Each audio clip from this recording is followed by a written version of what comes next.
My daughter-in-law was the only person at my wedding who saw my brother switch the glasses. The ballroom at the Blue Ridge Mountain Lodge was glowing with candlelight when everyone rose for the toast. Robert stood beside me with one hand resting lightly at the center of my back. He looked happier than I had ever seen him. My son Ethan was smiling from the front table.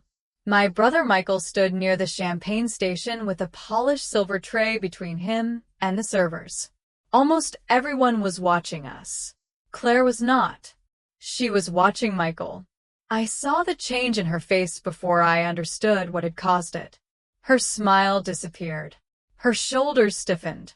Then she started toward me, moving quickly between the tables as the band lowered its music. Michael lifted his own glass and raised it in my direction. "To second chances," he said. I had already taken 2 small sips when Claire reached the table. Her hand closed around my wrist so suddenly that several guests turned to stare. "Judith, put that down," she said. Her voice was quiet, but there was no hesitation in it. Michael laughed from across the room. "It is champagne, Claire. She is allowed to enjoy her own wedding." I looked at the glass in my hand. The pale liquid looked ordinary. The bubbles rose in perfect lines. Nothing about it warned me. "What is wrong?" I asked. Claire did not answer immediately. She looked from my glass to Michael, then back to me. The room seemed to lose its edges. Robert's face blurred slightly when I turned toward him. I tried to tell him I felt warm, but the words arrived slower than the thought. My fingers loosened around the stem. Claire caught the glass before it reached the table. Michael moved toward us with an expression that looked practiced rather than surprised. "She must have mixed up her medication again," he said. That sentence cut through the fog more clearly than anything else. I had never told Michael what medication I took. I had not taken anything that afternoon except the prescription I had used safely for years. Robert called for help while Ethan pulled a chair behind me.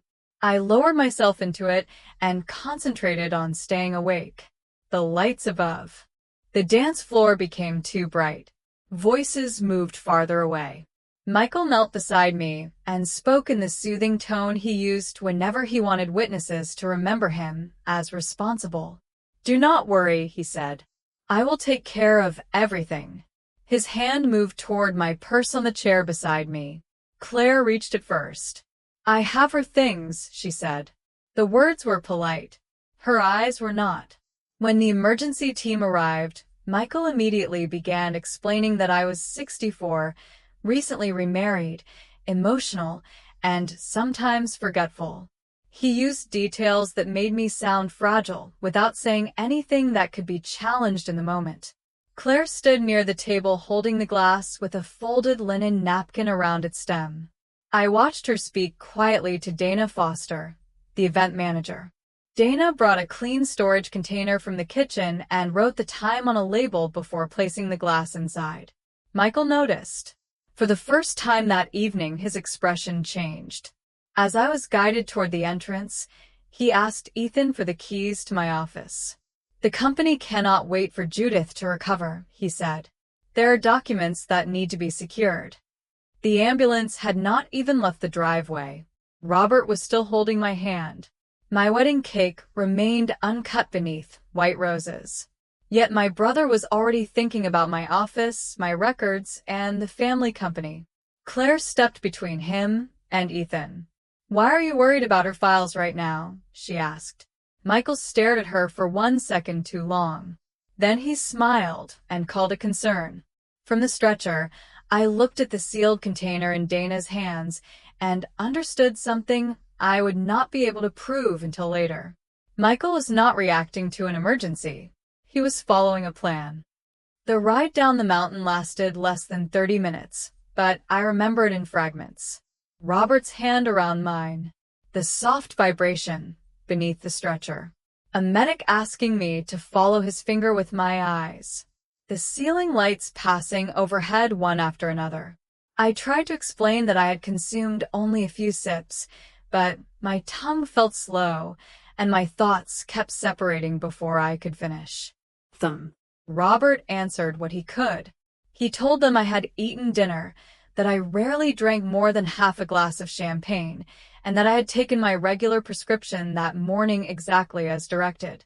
When we reached Mission Hospital in Asheville, a nurse placed my wedding ring in a clear envelope and asked Robert to sign the label. It was such a small thing, but it steadied me. Someone was recording what belonged to me. Someone was preserving the order of events. Claire arrived with Ethan 20 minutes later.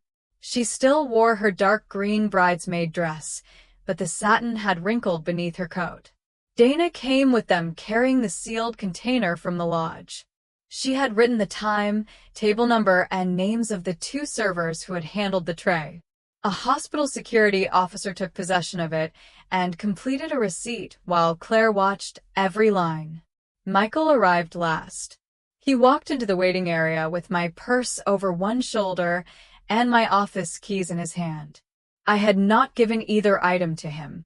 "I brought Judith's things," he said, as though that explained everything. Claire stood before he could reach my room. "Dana gave the purse to Ethan," she said. Ethan looked at Michael and then at the keys. "I did not give you those." Michael smiled with patient disappointment. "They were on the side table. I was protecting them." Robert took the purse from him without speaking. I watched from the bed through the open doorway as Ethan held out his hand for the keys. Michael did not return them immediately.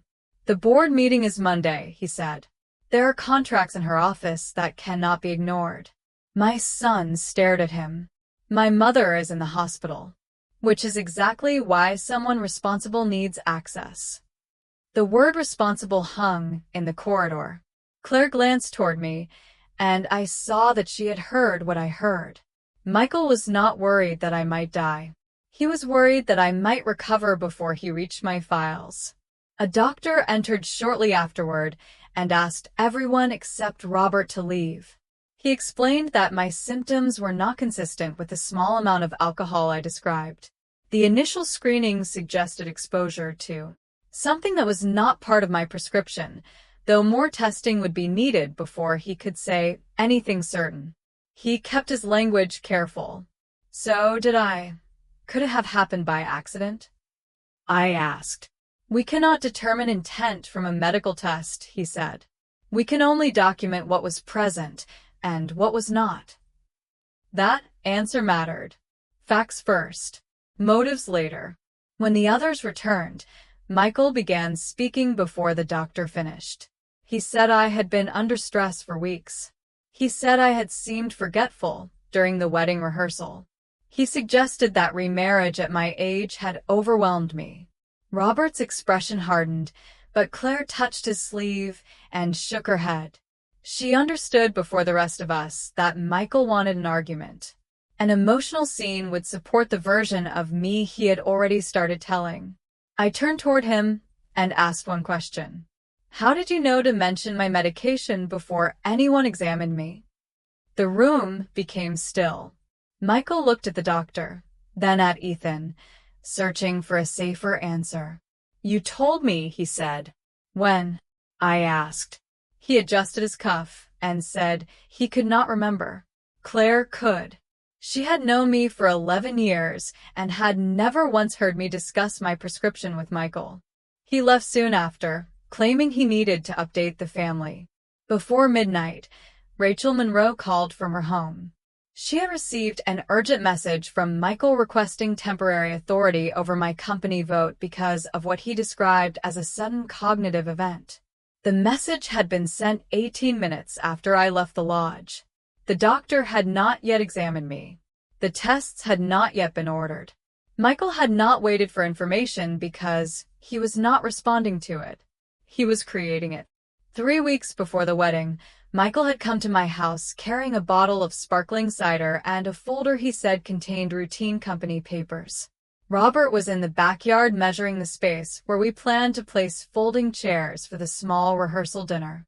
Claire sat at my kitchen table addressing place cards in careful blue ink. Michael kissed my cheek, congratulated me again, and immediately asked whether Robert had signed a prenuptial agreement.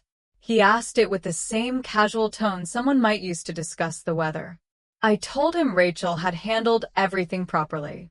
He smiled, but the answer did not satisfy him. Properly for whom? He asked. Claire stopped writing for half a second, then continued. Michael opened the folder and showed me a proposed sale of Bennett Home Furnishings, the company our parents had built from a small workshop into 4 regional stores. He said the offer was generous and that the board needed my vote before the end of the month. I had reviewed the proposal already. The buyer planned to close 2 locations, dismiss longtime employees, and sell the original workshop property. I had refused. Michael called my decision sentimental. You are 64, Judith, he said. You should be thinking about freedom, not preserving every old building Dad touched. I closed the folder and pushed it back across the table. Those buildings employ people who trusted our family, I said. My answer is still no. His eyes moved toward the backyard window, where Robert was laughing with Ethan over a crooked row of chairs. Marriage changes priorities, Michael said, especially at this stage of life. Claire placed another finished card beside the others. What stage is that? She asked. Michael looked at her as though he had forgotten she was present. The stage when emotional decisions can become expensive. I defended him after he left. I told Claire that Michael had carried the company through difficult years and that he worried about losing control of what our parents had built. Claire did not argue. She gathered the place cards, tied them with a ribbon, and asked whether Michael had always been so interested in my personal documents. I laughed and said he had been protective since our father died. The next week he called 3 times. The first call was about the will. He wanted to know whether I had added Robert as a beneficiary. The second was about my voting shares. He suggested transferring them into a family trust that he would manage. The third was about my office keys. He said it would be wise for him to keep a spare in case. I traveled after the wedding. Each question arrived wrapped in concern. Each answer I gave created another question. I mistook persistence for loyalty because it was easier than admitting my brother was studying the boundaries of my life. Claire did not make that mistake. She began writing down the dates and times of his calls in a small black notebook she used for household expenses. She also saved 2 voice messages in which Michael said the company could not remain trapped by one person's feelings. When I discovered the list, I asked why she was keeping it. Because he does not ask how happy you are, she said. He asks what changes when you marry. I told her families often sounded harsher from the outside. She reminded me that she had been married to Ethan for 11 years and no longer considered herself outside. I apologized immediately, but she only shook her head. I am not asking you to choose between us, she said. I am asking you to notice what he chooses to discuss.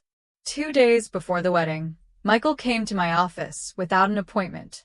He stood beside my desk and again urged me to approve the sale.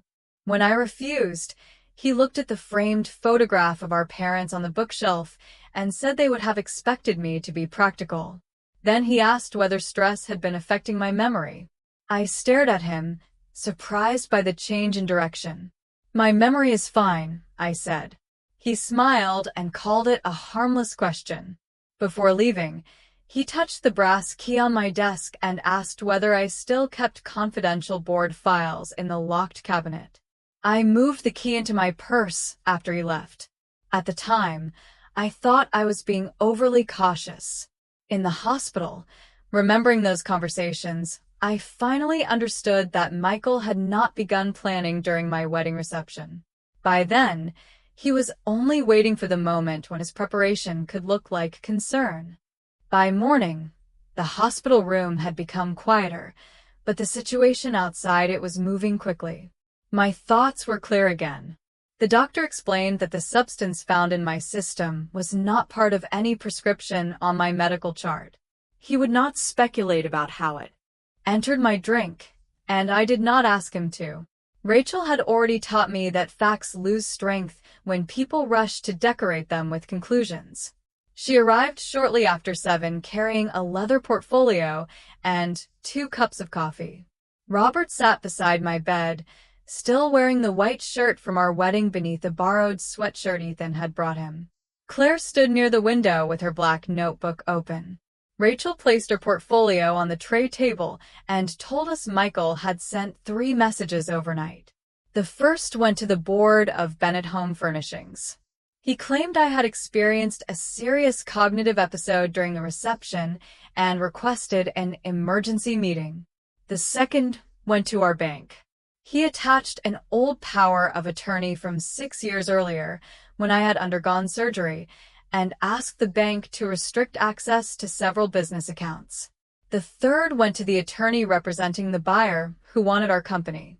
Michael told him the sale could move forward once my voting authority was temporarily transferred. I looked at the timestamps. The first message had been sent 18 minutes after I left the lodge. The second followed 9 minutes later. The third was sent before the hospital had completed my initial examination. He moved too fast, Claire said. Rachel nodded. People move quickly when they are afraid of losing an opportunity.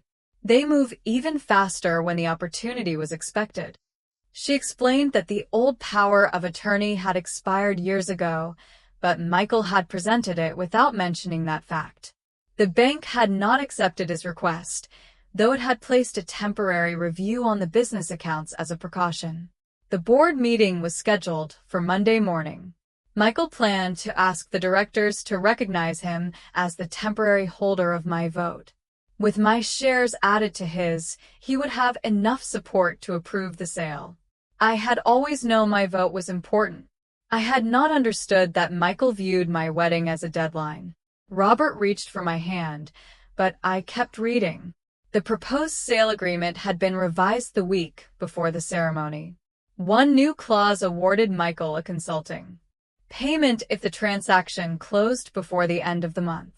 The amount was large enough to explain his urgency, though not his willingness to turn my health into a business strategy. Ethan read the page twice. He never mentioned this payment, he said. Rachel looked at him carefully. He was not required to mention it to you. He was required to disclose it to the board. No disclosure had been filed. Claire opened her notebook and pointed to a call Michael made 12 days before the wedding. He had left me a voice message saying the buyer would walk away unless I became reasonable. At the time, I deleted it from my telephone but saved the cassette from the answering machine because Claire had asked me to preserve anything related to the sale. Rachel wrote down the date. Every detail that had once seemed small was beginning to connect. The questions about my memory, the request for my keys, the pressure to sign, the old power of attorney, the message to the board before a doctor had spoken. Michael had not simply taken advantage of a medical emergency. He had arranged his paperwork so the emergency would appear to confirm what he had already claimed. Shortly before noon, a nurse brought me the discharge instructions. I could return home, rest, and follow up with my physician. Michael called my room while she was explaining them. I answered on speaker so Rachel could hear. His voice was soft and heavy with concern. He said the company needed stability and suggested I step away for 30 days. He promised to protect my interests if I authorized him to vote for me. You should focus on recovering, he said. The rest of us can handle reality. I looked at Rachel. She gave me no signal except a small movement of her pen. Send the request in writing, I said.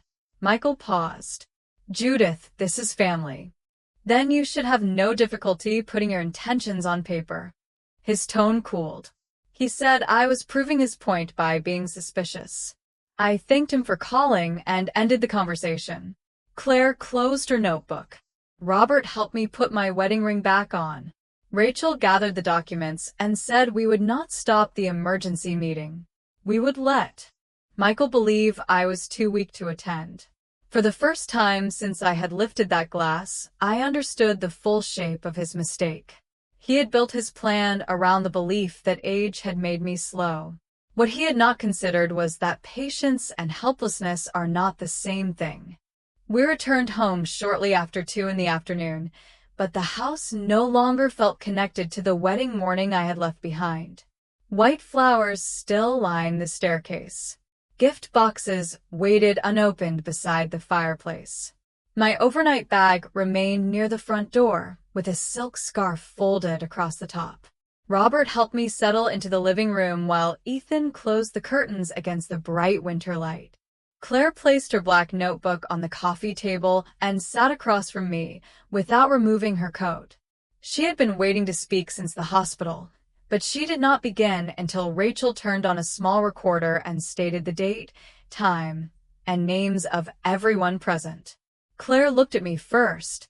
"I need to tell you exactly what I saw," she said. "Not what I think happened, only what I saw." Her care with those words frightened me more than an accusation would have. She explained that Michael had approached the champagne station while the servers were arranging the final tray. He spoke briefly with one of them, then lifted 2 glasses as though he were helping. Claire saw him turn his back toward the room for several seconds. She could not see his hands clearly during that moment. When he turned again, he placed 1 glass near my seat and carried the other toward his own table. Just before the toast, he returned and switched their positions. "Are you certain they were the same 2 glasses?" I asked. Claire nodded. One had a small chip near the base. I noticed it when he picked it up. "That was the glass he moved in front of you." I wanted to dismiss the detail. I wanted to say that crowded receptions created confusion and that people moved glasses without thinking. Michael had annoyed me, pressured me, and treated my marriage like a threat to the company, but he was still my brother.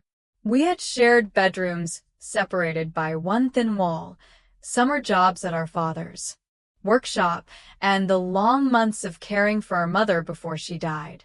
Memory kept offering me the boy he had been while the evidence described the man sitting at my wedding table. Claire did not force me to choose between them. She opened her notebook and placed 3 pages in front of Rachel. The first contained the time Michael arrived at the beverage station. The second listed the moment I was taken from the ballroom. The third showed when his message reached the board. Dana had already checked the lodge security system. A hallway camera captured Michael entering the service area twice before the toast. Another camera showed him leaving with 2 glasses in his hands. The angle did not reveal everything, but it confirmed Claire's timeline. Dana also reported that Michael had asked a server which glass was intended for me. Rachel wrote each fact on a legal pad. "None of this proves intent by itself," she said. "The strength is in how the facts connect." Ethan looked down at his hands. He sent the board message before he even asked how Mom was. Claire reached into her purse and removed a printed document. She had received it from one of the company's assistant managers, a woman who became uneasy after Michael asked employees to prepare for new ownership. The document was a communication plan announcing the sale of Bennett Home Furnishings and describing Michael as the executive responsible for the transition. It included prepared statements about my temporary inability to participate in company decisions. The file information showed it had been created 23 days before the wedding. My name appeared beside a paragraph claiming I had voluntarily stepped away for health reasons. I read the sentence 3 times. Michael had written my withdrawal before I had withdrawn. He had described my condition before anything had happened to me. Robert sat beside me without touching the document. He understood that this was a grief I had to hold by myself before anyone could help carry it. "There could be another explanation," I said, though my voice no longer believed the words. Rachel did not contradict me. She simply placed Michael's overnight messages beside the draft plan and aligned the dates. 3 weeks of preparation. 18 minutes of delay after I left the lodge. 1 request for my voting authority. The truth did not arrive as a confession. It arrived as a calendar. I looked at Claire and remembered how often I had treated her concern as suspicion, how many times I had defended Michael because he was family. "Why did you keep watching him?" I asked. "Because he never looked worried when you became ill," she said. He looked relieved. That was the moment I stopped searching for an innocent version of what had happened. I asked Rachel what Michael expected us to do next. She closed the folder and said, "He expects you to react. We are going to disappoint him." For the next 2 days, I let the curtains remain closed and allowed the silence around my house to become part of Michael's confidence. I did not call the board. I did not correct the rumors already moving through the company. When employees sent flowers and careful messages wishing me a quick recovery, I thanked them without explaining what had happened. Rachel instructed the board secretary to preserve every company email, memorandum, and access record connected to the proposed sale. She also delivered formal notice to the bank that no one except me could exercise my voting authority. Michael was not told about either action. From his point of view, I had returned from the hospital frightened, exhausted, and unable to defend myself. That was exactly what we wanted him to believe. Robert stayed close without treating me like a patient. He made coffee, answered the door, and kept the wedding gifts in the dining room because neither of us was ready to open them. Ethan visited each morning before work. On the second day, he admitted that Michael had called him 3 times. "He says selling the company would let you retire without pressure," Ethan told me. "He says he is trying to protect you from making decisions while you are emotional." I folded a kitchen towel and placed it beside the sink. "And what do you think?" I asked. Ethan looked toward the closed curtains. "I think he sounds reasonable until I remember when he sent that message." Michael had always depended on that difference. He rarely said anything outrageous. He arranged ordinary words around selfish intentions and trusted people to hear concern instead of control. That afternoon, he called Claire. She put the telephone on speaker while Rachel listened from her office line. Michael began by praising her quick thinking at the reception. Then he suggested she had misunderstood what she saw. "Crowded rooms create false memories," he said. "Judith was already under stress. You know how she has been lately." Claire allowed several seconds to pass before answering. "What do you need from me?" she asked. The question changed his tone. He became warmer, more confident. He said the board might ask whether I had seemed confused before the wedding. He reminded Claire that Ethan's future was tied to the company and that supporting the sale would protect everyone financially. Claire said she did not want to damage the family. Michael replied, "Then help us present the truth in a way that prevents more damage." Rachel wrote down the sentence. Claire asked whether he wanted her to speak at Monday's meeting. He said they should discuss it privately first. After the call ended, Claire sat at my kitchen table with both hands around a cup of tea she had forgotten to drink. "He thinks I can be purchased with Ethan's future," she said. No, y en su hora. "He thinks everyone values security more than truth because he does." Rachel arrived before dinner with the first preserved access report from the company server. Michael had opened confidential files from my office account the morning after the wedding.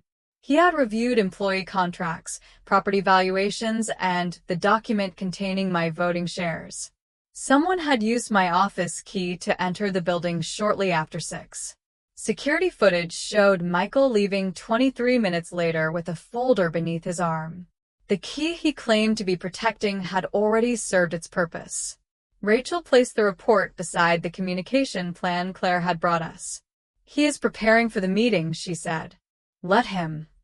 The next morning, I called Michael. I kept my voice quiet and told him I was still tired.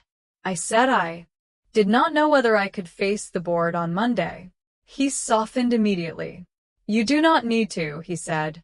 "I can speak for you." I asked what he would tell them. He said I needed time away from the company and that the sale was the responsible choice. "Will they believe you?" I asked. He gave a small laugh. "They will believe what the evidence shows."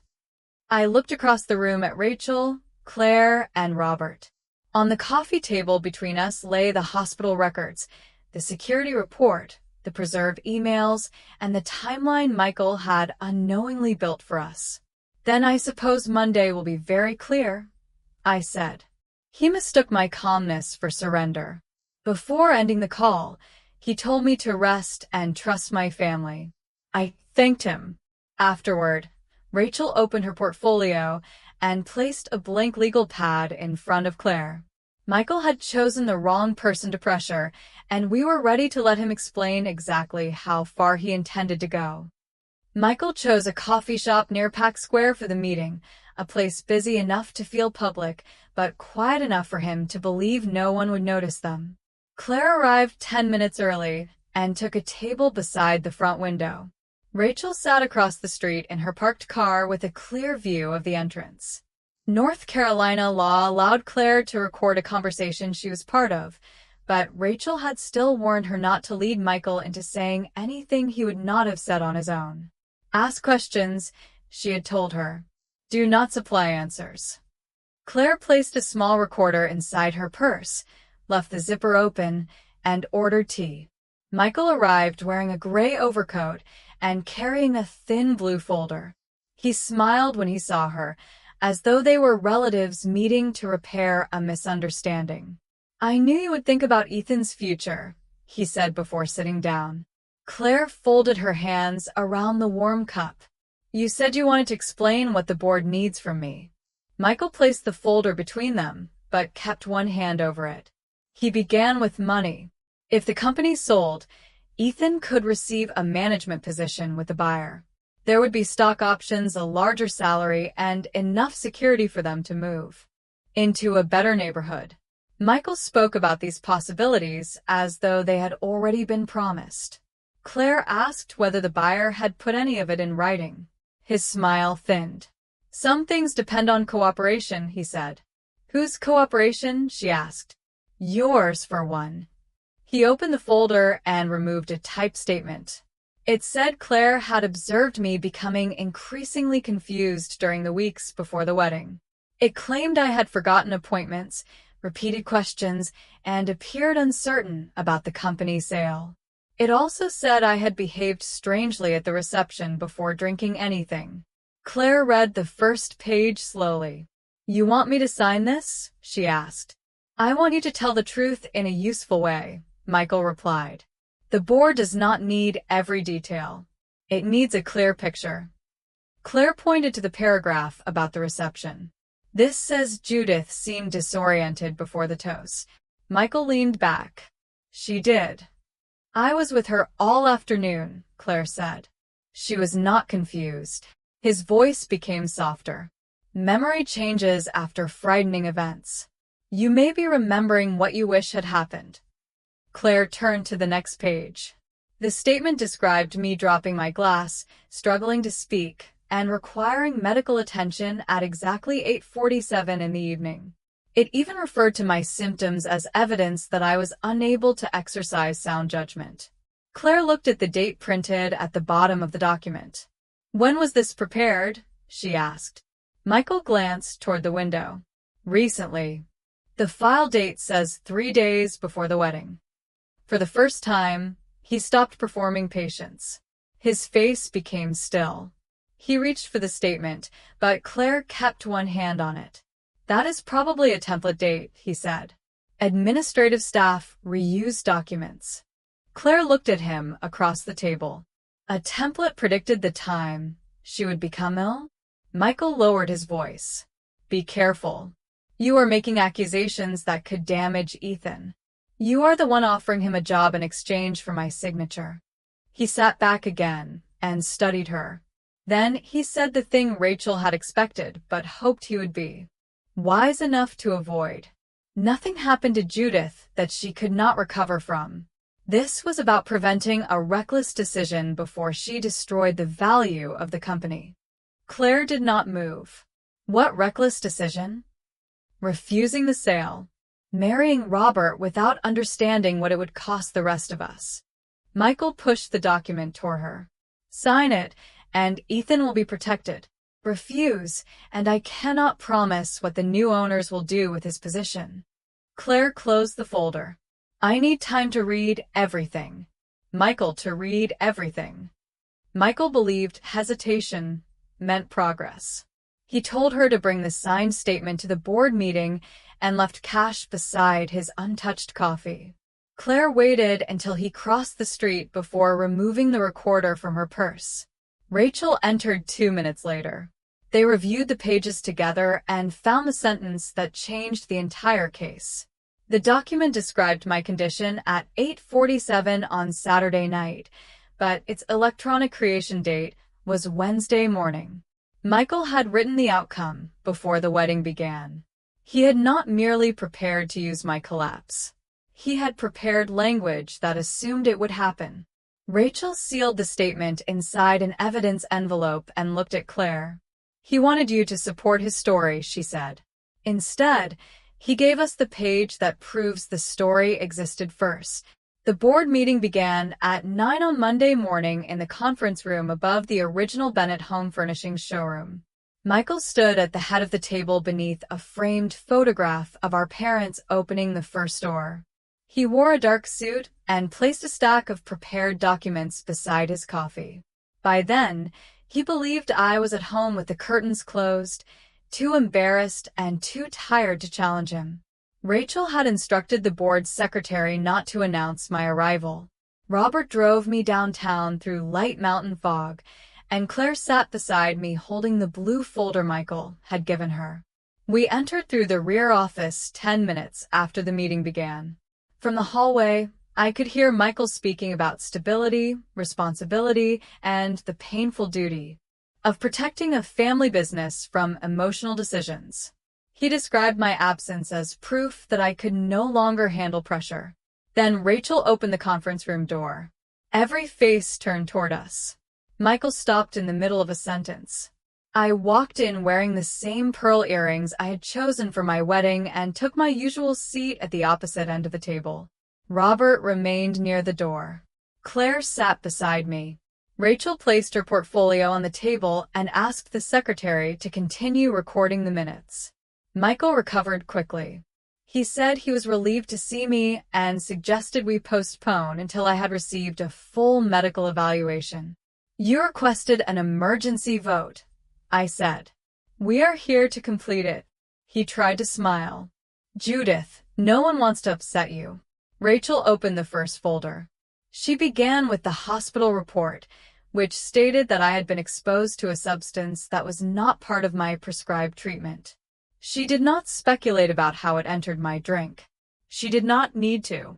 Next came the lodge security records, Dana's chain of custody statement, and the video showing Michael handling the 2 glasses before the toast.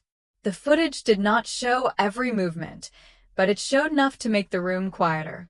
Michael called it coincidence. Rachel moved to the company records. She displayed the communication plan announcing my temporary incapacity, created 23 days before the wedding. Then she placed Michael's messages to the board, bank, and buyer beside it. The timestamps appeared on the conference room screen. 18 minutes after I left the lodge. 27 minutes before a doctor examined me. Michael said he had acted quickly because he was concerned. Rachel asked why concern required a revised sale agreement that included an undisclosed consulting payment to him. No one looked at the photograph of our parents anymore. They looked at Michael. Claire opened the blue folder and handed the typed statement to the board chair. She explained that Michael had asked her to sign it in exchange for protecting Ethan's future. The statement described my symptoms at 8:47 on Saturday evening, yet the electronic file information showed it had been created on Wednesday morning. Michael claimed the office reused templates. Rachel played the recording from the coffee shop. His voice filled the room, calm and familiar, saying that nothing had happened to me that I could not recover from, and that the purpose was to prevent a reckless decision. He had chosen his words carefully, but not carefully enough. When the recording ended, Michael turned to Claire. You recorded a private family conversation. Claire met his eyes. You try to purchase a false statement. The board chair asked Michael whether he had entered my office after the wedding. He denied it. Rachel displayed the security footage showing him leaving with a folder beneath his arm. She then produced the bank notice confirming that his power of attorney had expired years earlier. His request to control my vote had no legal effect. The sale could not proceed without my approval. Michael pushed back from the table and said the meeting had become an attack. I watched him gather his papers, still trying to arrange himself into the victim. "If you were protecting me," I said, "why did you prepare to sell my part of our parents' work before I ever became ill?" He opened his mouth, but the room offered him no place to hide the answer. The board suspended the sale discussion, removed Michael from the transaction committee, and authorized an independent review of his conduct and financial disclosures. I did not raise my voice. I did not call him greedy or cruel. I simply voted against the sale and watched the secretary record it. Michael had expected one confused woman to stand between him and control of the company. Instead, he faced a daughter-in-law who had preserved the truth, a lawyer who had followed every document, and a sister who had finally stopped mistaking silence for peace. The independent review lasted 6 weeks. During that time, Michael was removed from all financial decisions and required to surrender his company keys, passwords, and access cards. He called me twice. The first time, he said the board had misunderstood his intentions. The second time, he said Claire had turned the family against him. He never asked how I felt after the hospital. He never mentioned the wedding he had interrupted or the trust he had broken. He spoke only about what he had lost. I listened until he finished, then told him that accountability was not the same as betrayal. "You did not lose the company because Claire watched you," I said. "You lost our trust because of what she saw." The review confirmed that Michael had concealed his consulting payment, accessed confidential records without authorization, and attempted to use an expired document to control my vote. The board removed him from his executive position. The company did not collapse without him, as he had predicted. We promoted 2 longtime managers, postponed the sale, and created an employee advisory committee before making any future decisions about ownership. I transferred part of my voting shares into a protected trust for Ethan and any grandchildren who might come after him. Michael could not manage it, borrow against it, or use it to pressure another member of our family. Rachel made every condition clear enough that no one could later rearrange my intentions. The hospital report, lodged video, preserved glass, and other records were turned over to the proper authorities for review. I did not follow every conversation that came after. I had spent enough of my life watching Michael's choices. What mattered was that the truth no longer depended on my silence. Robert and I did not attempt to recreate the reception. The ballroom, the music, and the uncut cake belonged to a day neither of us wanted to repeat. 1 week after the board meeting, Claire hung white flowers from the wooden arbor in our backyard. Ethan placed folding chairs along the garden path. Rachel stood beneath an oak tree holding a small envelope with our original vase. There were 12 guests. No champagne atrás. No speeches about family loyalty from people who had confused loyalty with control. Robert wore the same navy suit. I wore a simple cream dress that had been hanging in my closet for years. Ethan walked beside me, but he did not give me away. At 64, I did not belong to anyone except myself. Claire held our rings near the arbor. When I reached her, she took both of my hands. "You look beautiful," she whispered. I thought about every time I had defended Michael and dismissed her concern as suspicion. "You saw me clearly when I refused to see him clearly," I said. Her eyes filled, but she smiled. That is what family is supposed to do. Robert and I repeated our vows beneath the late afternoon sun. Nothing dramatic happened. No one interrupted. A breeze moved through the trees, And somewhere beyond the fence, a dog barked twice. Ordinary sounds. Safe sounds. Afterward, we ate lemon cake at the patio table while Ethan played old records through an open window. I realized that peace rarely announces itself. It arrives when the people who need to perform have finally left the room. Months later, Dana returned the sealed evidence container after it was no longer required. I kept it in a locked cabinet for a while. Then one morning I carried it outside and placed it in a storage box with old company files. I did not need to display it like a trophy. The glass was not proof that I had been weak. It was proof that Michael had believed weakness could be manufactured and used. He had been wrong about Claire, who valued truth more than security. He had been wrong about Robert, who never asked for control of anything I owned. Most of all, he had been wrong about me. Age had not made me careless. Love had made me trusting. Once that trust was broken, I did not need revenge to reclaim my life. I needed clear eyes, patient hands, and the courage to stop calling manipulation concern.